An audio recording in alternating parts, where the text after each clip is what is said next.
Hey everyone, this is Tom, and this week's character is Vesper for Evan. This week's had a theme. It was familiars and things like pets and animal companions and little buddies that would come along with you on adventures. There's been quite a few characters that I've been given to do up, and they do have pretty awesome familiars so far. And it does take a lot of time and effort to do one. Not as much as usually like a full fleshed out character, but enough that they sort of demand their own sort of time laid out and dedicated to it. Because even if it's just like a simple house cat, something that might people drop quite often, or this is something very common, even that takes a lot of time to get right and nuances to the bodies. And this is a really nice chance to finally at least let one of them shine. There's been a few that I've wished that I could have done. In this case, I've went about the process in a slightly different way, in not only format but also just in the approach. I because it's birds, and I almost never draw birds, and I've probably drawn maybe under 30 birds in my life. I thought it would be good to. I did a bunch of studies of African greys, which is what Vesper is. At least she's as close to that as exists in D&D. But I did a lot more like sketching and posing stuff than I did than I do for like humanoid characters and creatures like that. I wanted to make sure that I was getting all the limbs in the right order, and with something like a bird, birds always have, to me, they always seem delicate and brittle, but also like often stiff and fragile, and just all rickety and hard to move around, like they're made out of paper mache, and it's totally irrational, and it's not really based on anything other than the fact that I almost never see birds doing anything other than standing or flying around, but they're actually really nimble. But with that in mind, I wanted to make sure that there was just a lot of dynamism to the pose, and that she was doing some sort of good action, something that would be worthy of doing this, something that I would spend quite a few hours on and put that work into something, rather than whenever I think of a bird, I think of them just sitting there or flying.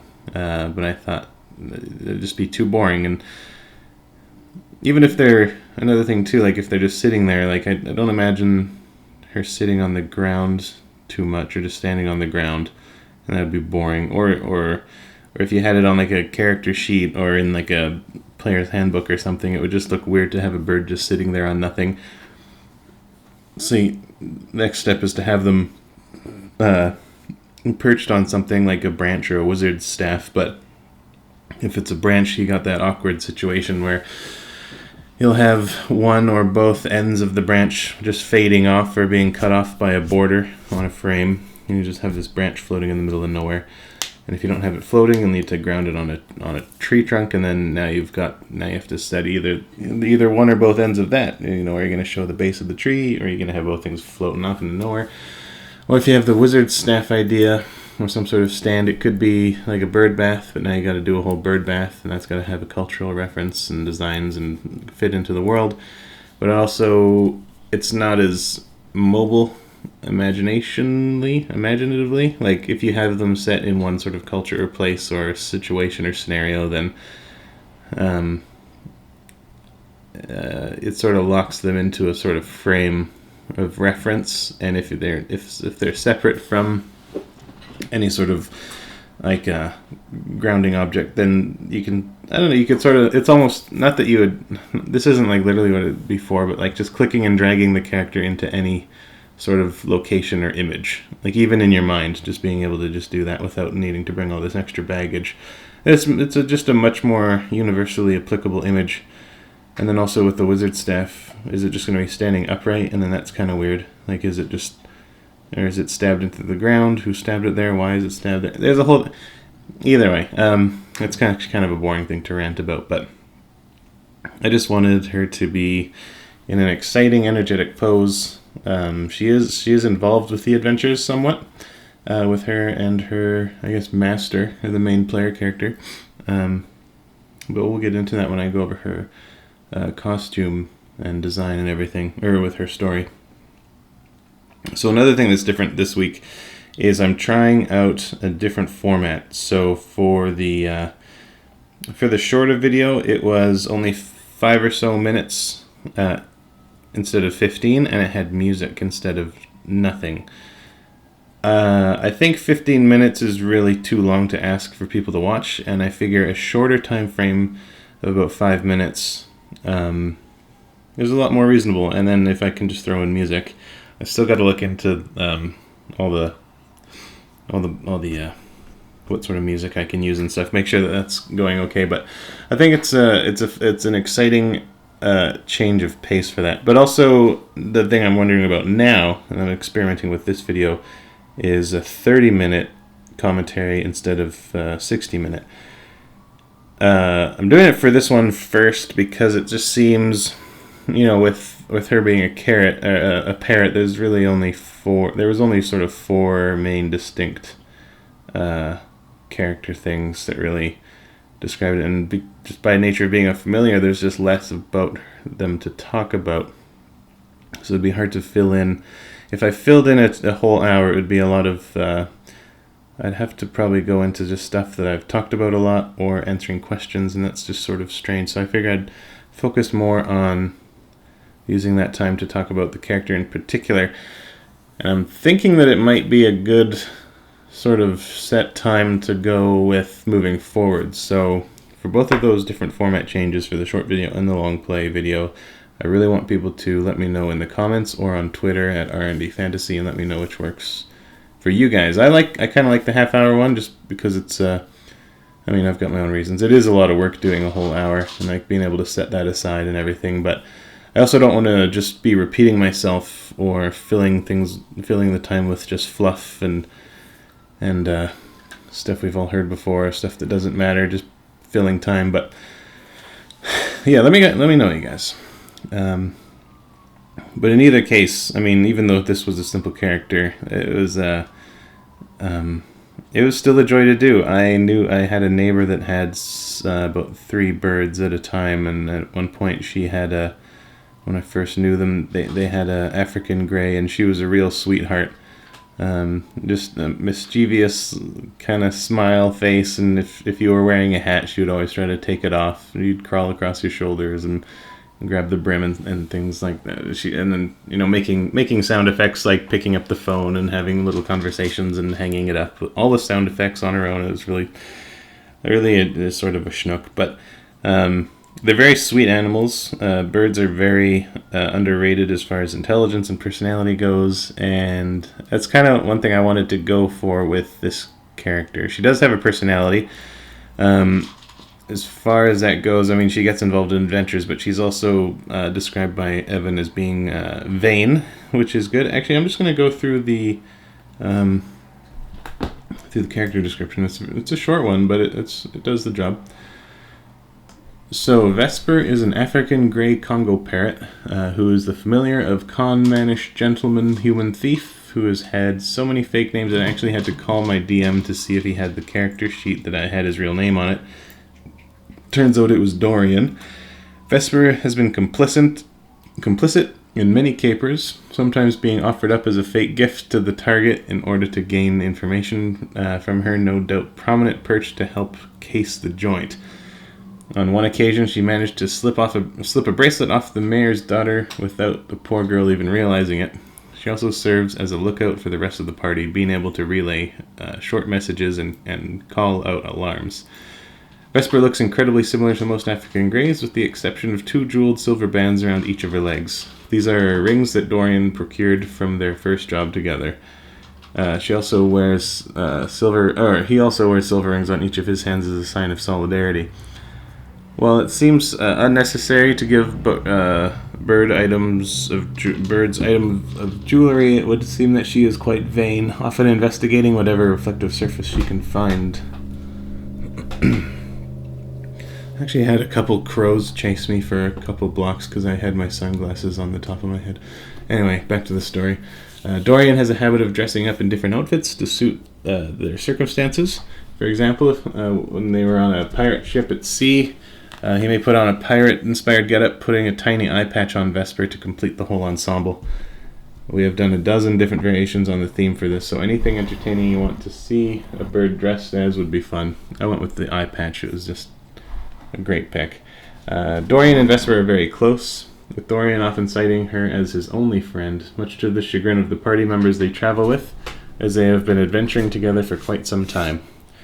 Dorian is a well-to-do looking, slim young man with pure white hair that is often more dressed in the clothes of aristocracy than not. He dresses in grays and reds to match the color scheme of his bird companion, because it would be simple not to be otherwise.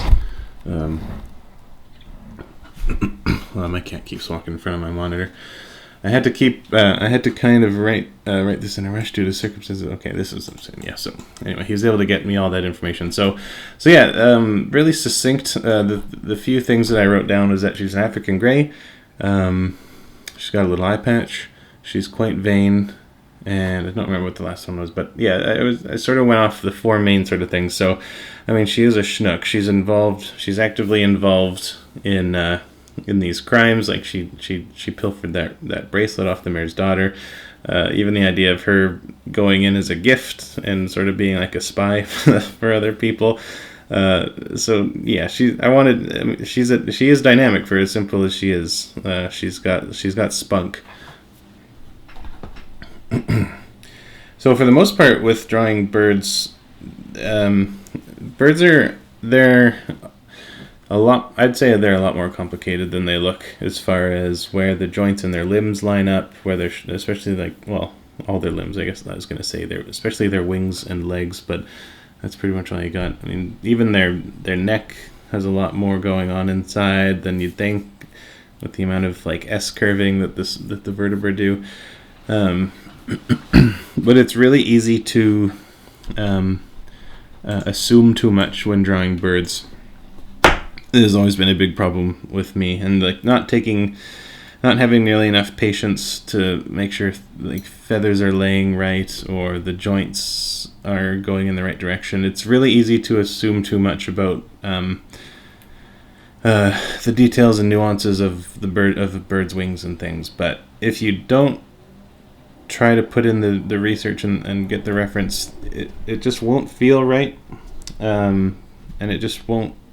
You'll be doing too many repaints and little hesitant, subtle do-overs and things. But if you take the time and build it up and try to do it as from simple to from general to specific as possible, it'll make the process much more informative. Because the more you draw of one thing, the better you'll get at drawing more things like it.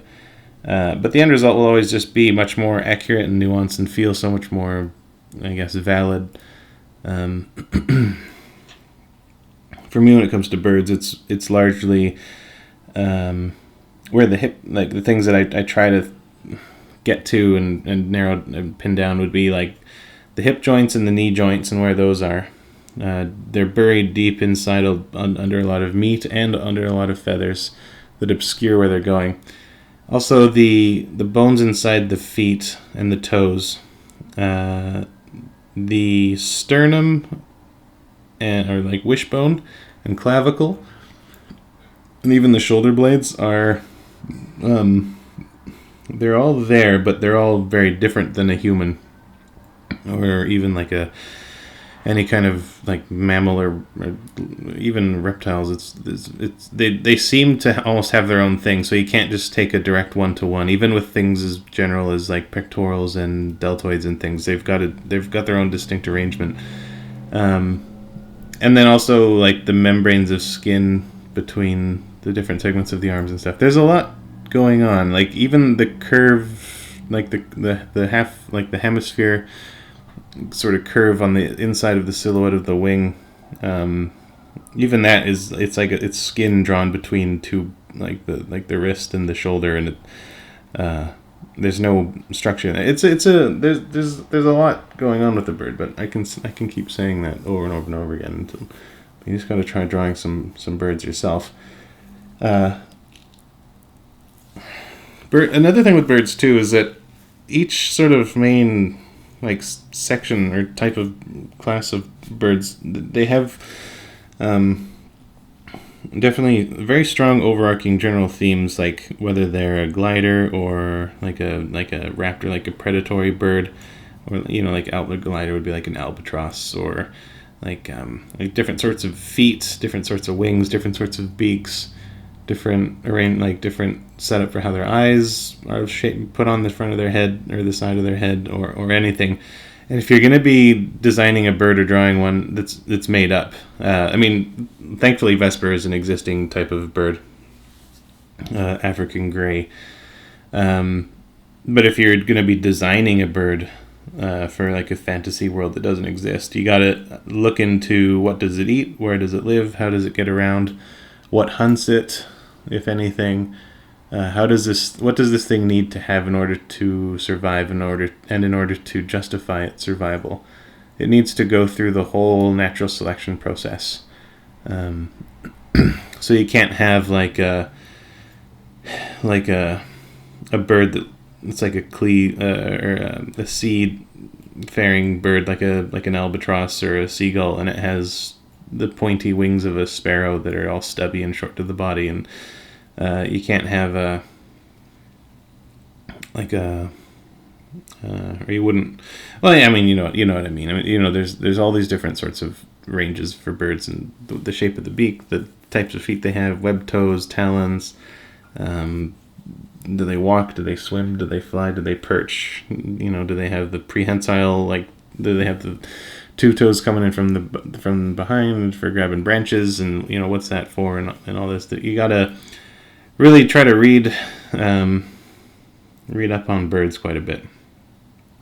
But it's actually kind of fun. They're sort of like a neat little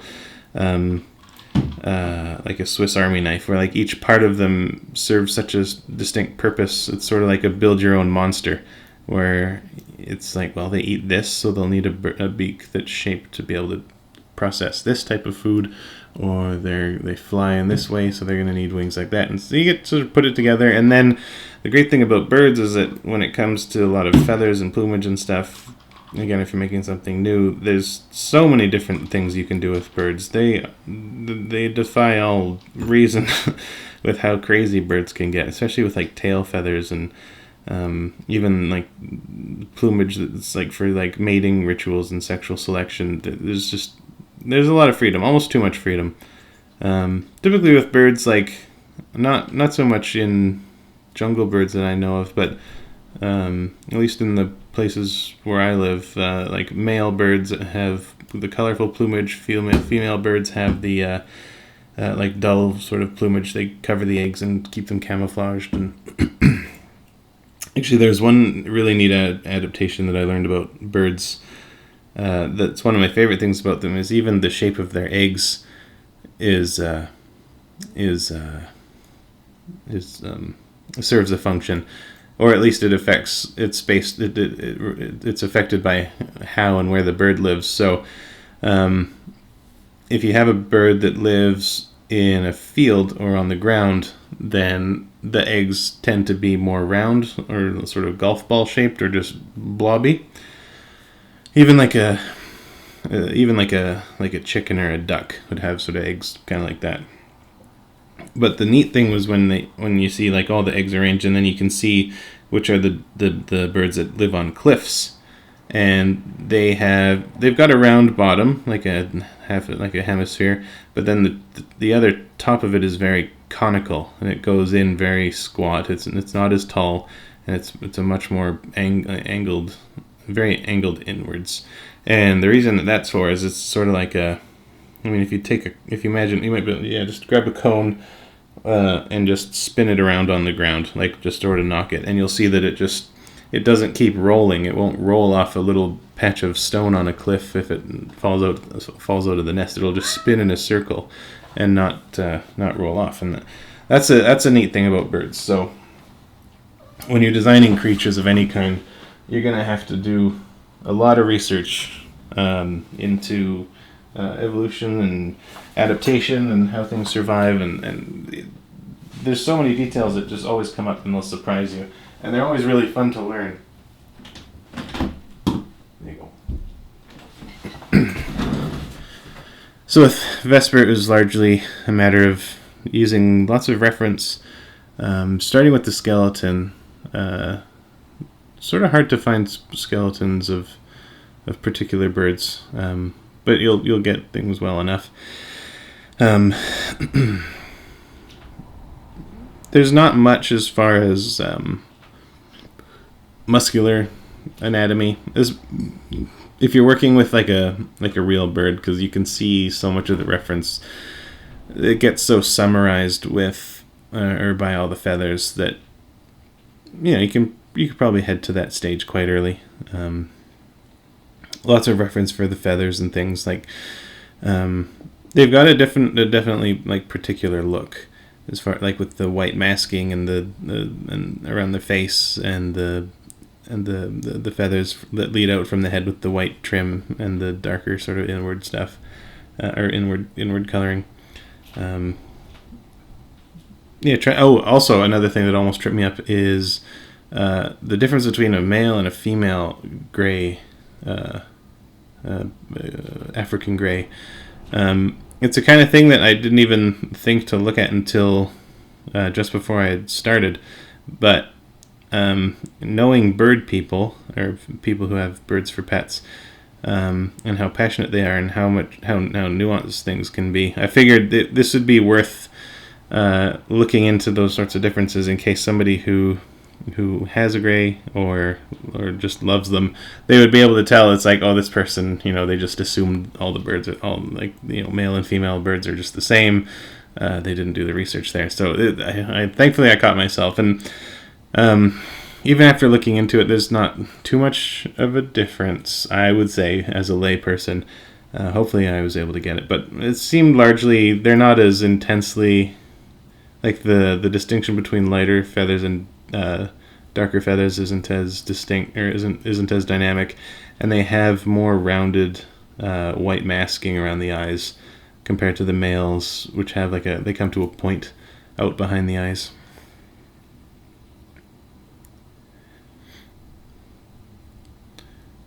So I did the room light just for to help punch that beak out from the wing. Otherwise it would have got lost. But it also is just a kind of a nice.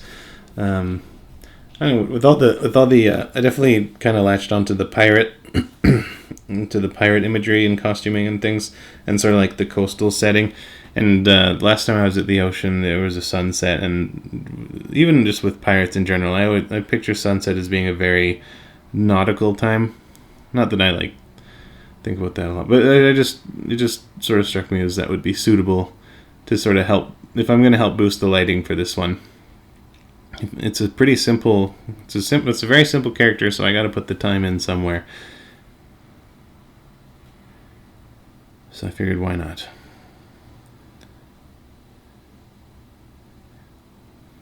Playing with the eye.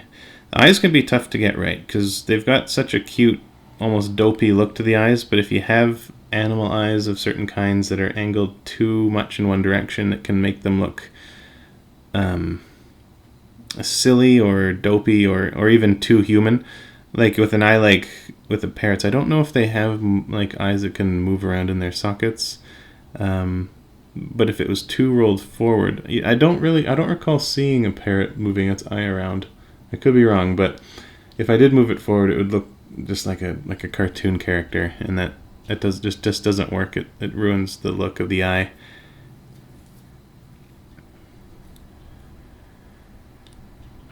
So in the case of, I guess you could call it her costume, so it mentioned that she has a pair of silver rings or bands on each leg, and at first I was just going to do it as sort of rings, like a regular ring sized. But I remember it mentioning that her partner Dorian wears some in solidarity. So I figured maybe one could be ring size, or there'd be like a variety. So like they maybe found like a trove. So like he's maybe has some bangles and some rings and a mix. So she'll have some different sizes. But they've also like colorization wise, it's silver as was described. But I put in some rubies, some gold, or sorry, some red gems. I went that because of based on his description of her being quite vain. I figured she would want something that would match her outfit, her plumage already, and so it would fit her or suit her a bit more.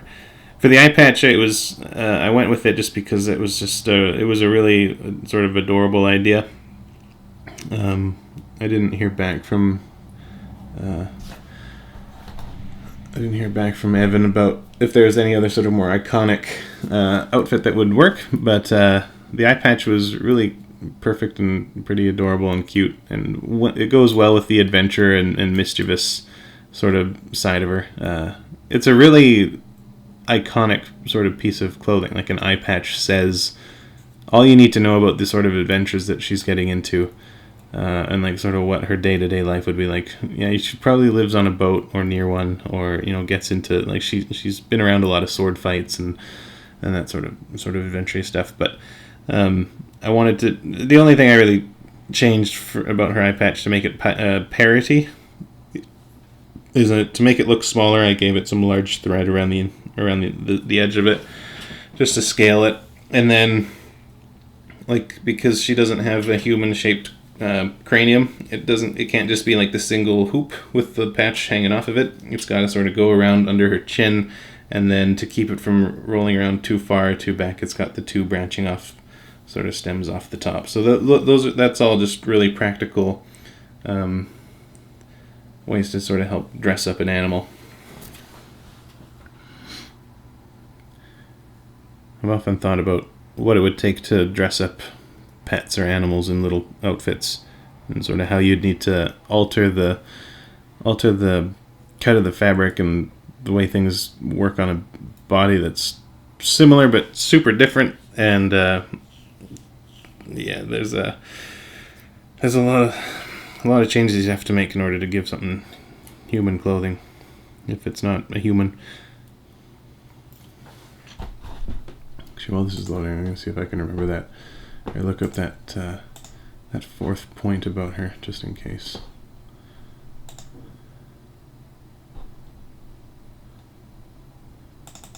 Oh no, it was the bracelets, the jeweled, the two jeweled silver bands, or rings around each leg. Okay, so yeah, I got all. So I was able to break it down into 4 things, which is good.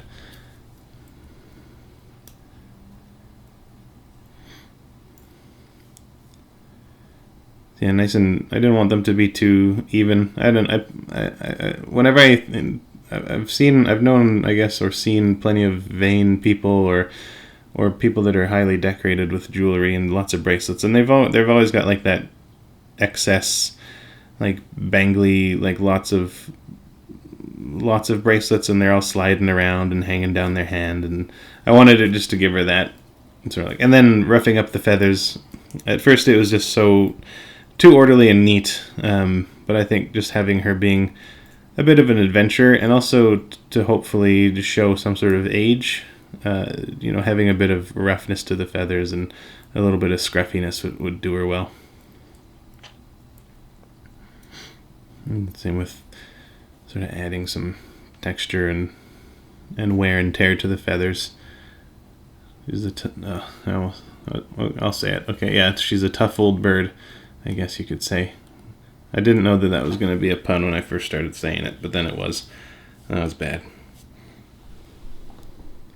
Yeah, very happy to have done a familiar. I'd love to do some more familiars. They don't take as much time, but they definitely take care as well. And I think people really do like their familiars. They choose them wisely, and I think they deserve some time on their own. And thankfully, a bunch of people entered this lottery, and Evan won, and I was happy to do it. This is for the free weekly character art lottery that I hold on Twitter every Monday. Just follow me at R&D Fantasy, and stay tuned on Mondays and Sundays. I'll let you know what to tweet by Tuesday to enter. I'll do your original fantasy D&D role-playing tabletop RPG characters free of charge if you win. That's getting to be a mouthful. But yeah, let me know if you like this format on Twitter or in the comments, and let me know how it goes for the short play and the long play ones. So yeah, Vesper for Evan. Hope she gets to have a lot more adventures. Thanks for watching, everybody. It was a lot of fun, and hope it helped.